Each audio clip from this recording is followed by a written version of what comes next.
soir. Des flics silencieux, des députés européens silencieux et la justice s'explique. Voici l'actualité ce soir du 6 minutes Strasbourg Eurométropole. 11h ce matin, au centre administratif de Strasbourg, les policiers municipaux observent une minute de silence en hommage aux 3 policiers tués la semaine dernière dans les attentats de Paris. Au même moment, leurs collègues de la police nationale se recueillent aussi à l'hôtel du Heiritz. Une mobilisation en écho à la cérémonie organisée en fin de matinée à la préfecture de police de Paris avec François Hollande. Franck Brinsolaro, Ahmed Merab et Clarissa Jean-Philippe sont morts pour que nous puissions vivre libres, a déclaré le président de la République. Des agents de la communauté urbaine se sont rassemblés en signe de solidarité avec les policiers. Strasbourg compte 150 policiers municipaux. Je pense qu'on est tous solidaires de toutes les personnes qui ont été victimes de ces attentats. Tout le monde a été choqué par ce qui s'est passé.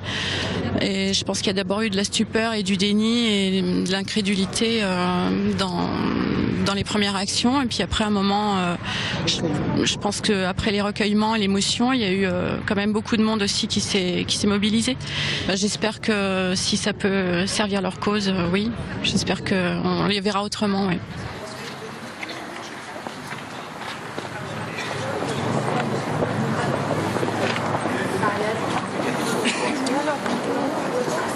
Quelle que soit l'époque à laquelle un policier travaille, à partir du moment où il représente l'autorité et la sécurité, il peut devenir un objectif et peut avoir des difficultés. Donc c'est évident que dans la période que nous traversons, qui est encore plus difficile, ils doivent faire attention à eux, ils doivent être conscients d'un certain nombre de choses et surtout nous devons les entourer et les aider à exercer leur mission. C'est dans ces instants que les policiers de toute nature prennent conscience qu'ils exercent un métier dangereux et que l'ensemble de leurs collègues et de la population se rend compte aussi que ce métier de sécurité, il est fait pour... ce sont des remparts aussi pour la société. Regardez cette photo. Les députés du Parlement européen à Strasbourg ont respecté ce matin une minute de silence en hommage aux victimes des attaques djihadistes de Paris. Certains tenaient une pancarte « Je suis Charlie ».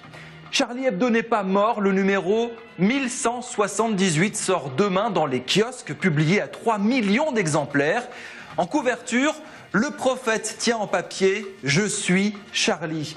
Nous serons demain dans les kiosques strasbourgeois pour vous faire vivre cette renaissance de l'hebdo satirique. Attention, même tiré à 3 millions d'exemplaires, les numéros partiront très vite selon les vendeurs qui croulent sous les réservations.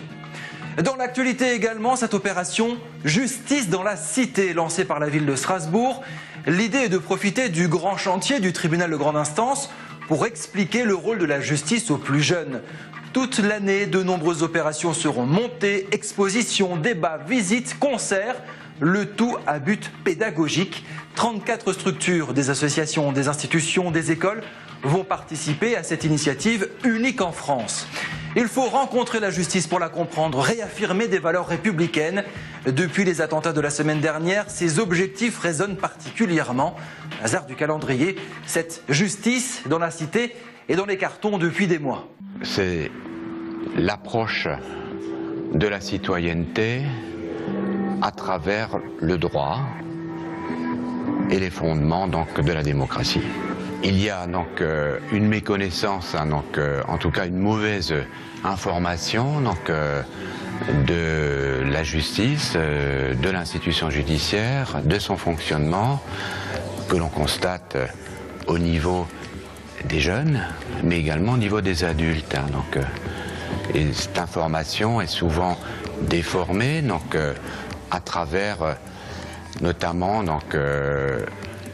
des séries télévisées du type nord-américaine. Les événements dramatiques ont rappelé des principes essentiels. Ces principes essentiels, ce sont les valeurs de la République. Ces valeurs sont aussi ceux évidemment de la justice, puisque la justice est valeur également. pense que la justice nécessite d'être plus et mieux connue, je veux dire, parce que la justice, ce n'est pas que celle qui condamne, c'est celle qui protège aussi. Et par conséquent, le regard qui est porté par les concitoyens explique certainement qu'on ne franchit pas par hasard cette porte du tribunal de grande instance de Strasbourg, et que comme on ne la franchit pas, on ne voit pas et on connaît mal les hommes et les femmes qui agissent. Et l'idée est de faire en sorte que cette rencontre puisse se produire à partir du prétexte qu'est le chantier. Du fait des événements actuels, cela prend évidemment une autre amplitude et aujourd'hui on s'interroge s'il ne faut pas élargir en fait cette expérimentation au reste de la ville pour qu'il y ait une meilleure connaissance du monde du droit, de la justice, des devoirs dans notre société. Cicero Métro pour commenter l'actualité sur notre compte Twitter. Salut, à demain.